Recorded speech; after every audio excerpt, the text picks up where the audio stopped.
presidente Jair Bolsonaro falou a cidadãos no jardim do Palácio da Alvorada quando rebateu as acusações da Rede Globo de que seu segurança teria agredido uma jornalista.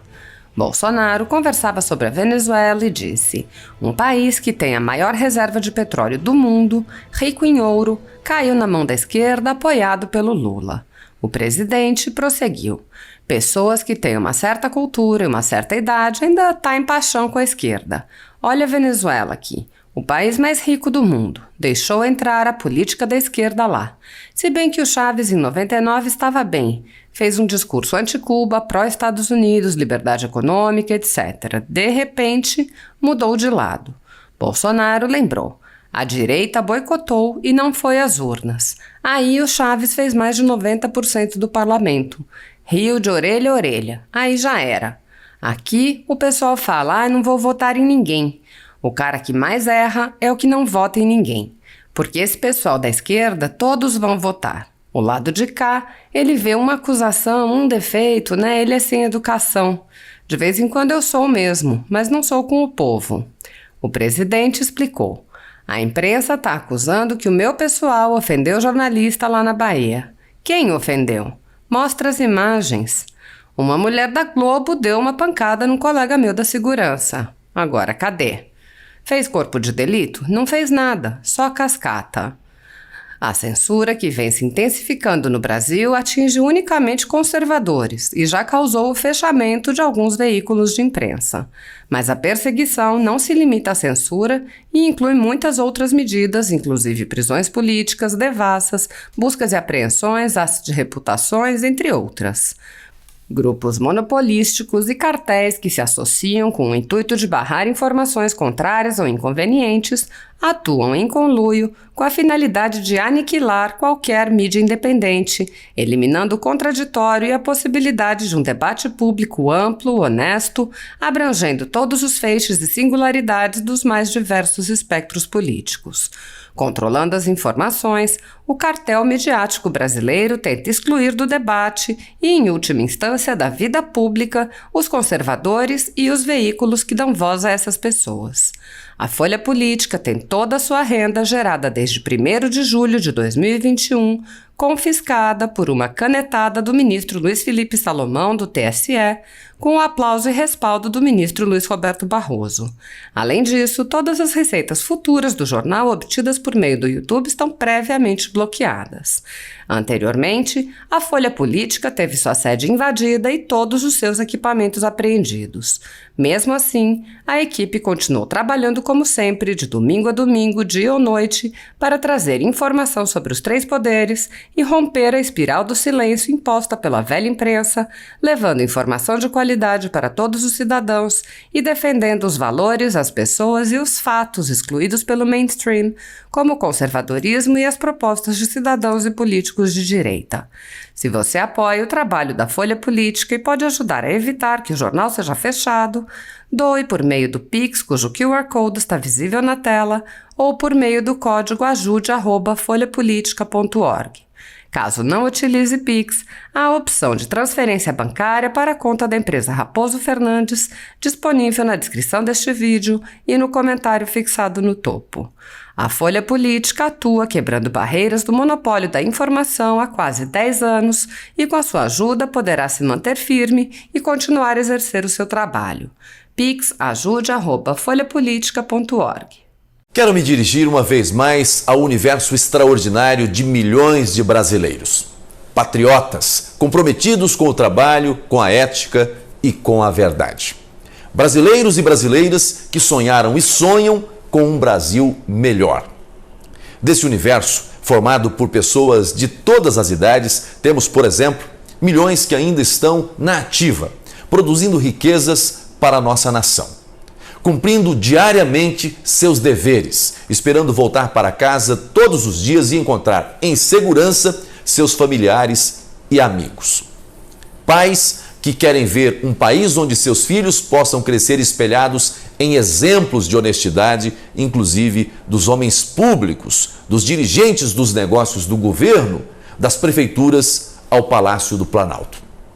Em tempos recentes, nossas crianças, adolescentes e jovens assistiam diariamente imagens de sujeiras emergindo dos esgotos de corrupção, que foram construídos nos subterrâneos de ministérios e estatais como a Petrobras, desviando bilhões de reais, dinheiro do povo brasileiro. Nesse universo de cidadãos e cidadãs de bem, temos outros milhões que já cumpriram seu tempo de atividade laboral com intensa dedicação e agora já aposentados esperam ter um país consolidado que possa lhes dar o mínimo de retorno em serviços públicos como segurança e saúde, além de proporcionar uma boa educação para seus netos, a geração para a qual olham e projetam o futuro.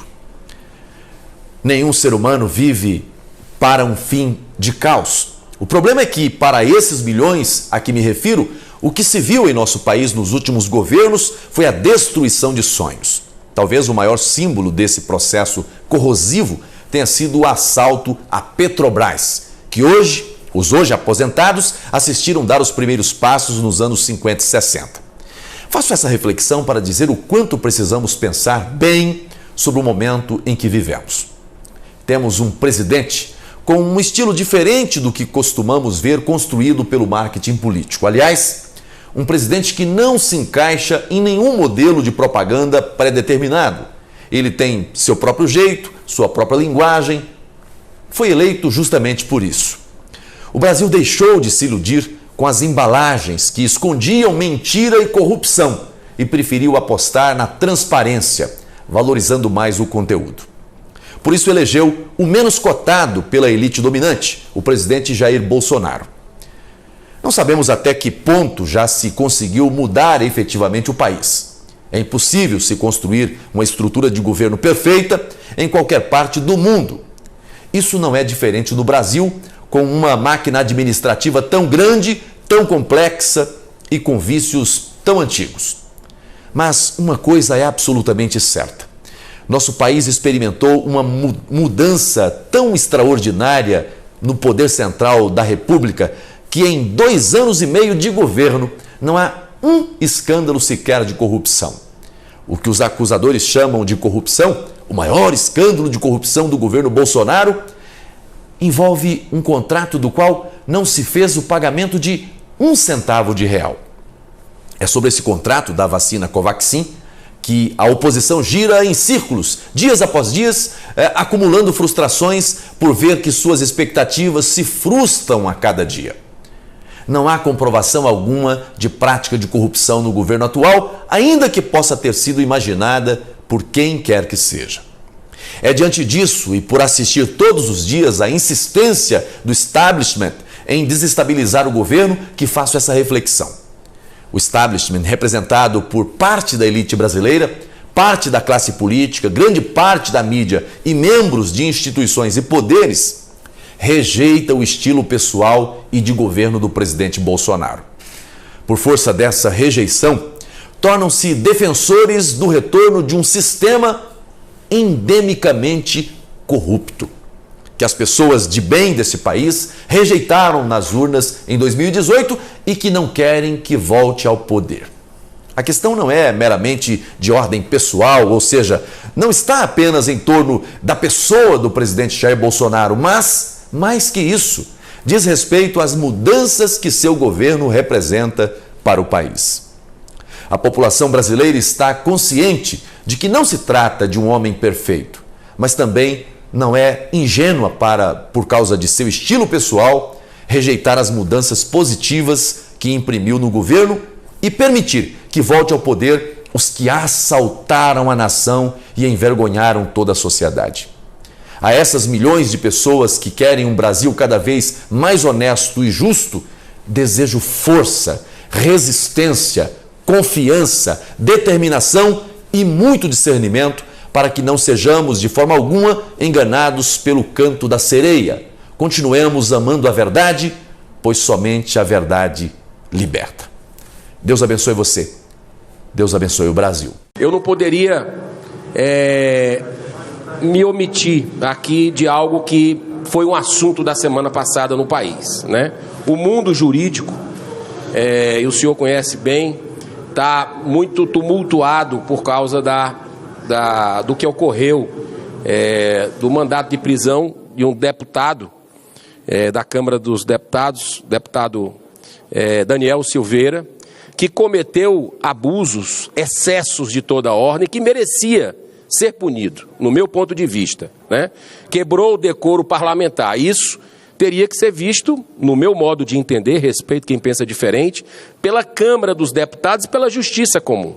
Jamais pelo Supremo Tribunal Federal, que interferiu, no meu modo de entender, no Legislativo, avançou sobre o Legislativo. Então, eu queria manifestar minha preocupação com relação a isso, né? Eu já notei parlamentares intimidados com entrevistas que foram dadas logo após a decisão lá na Câmara dos Deputados, onde 364 deputados votaram pela manutenção dessa prisão equivocada, mas eu já notei um receio, uma intimidação de alguns pares lá da Câmara dos Deputados que já não falam certas palavras, já têm receio de fazer colocações. Isso para um parlamento que é parlar, isso é muito grave, isso intimida, isso é ruim para a democracia. Então eu espero que a gente possa amadurecer aqui com a deliberação de pedidos, né, legítimos dessa casa, de CPIs que vão voltar à tona da lava-toga, de pedidos de impeachment, porque eu acredito que a grande crise que a gente vive no Brasil é a crise moral, crise de saúde terrível, crise econômica terrível, mas a crise ética nesse país a gente precisa debelar para que a justiça seja para todos. Muito obrigado, presidente, pela paciência. Agradeço.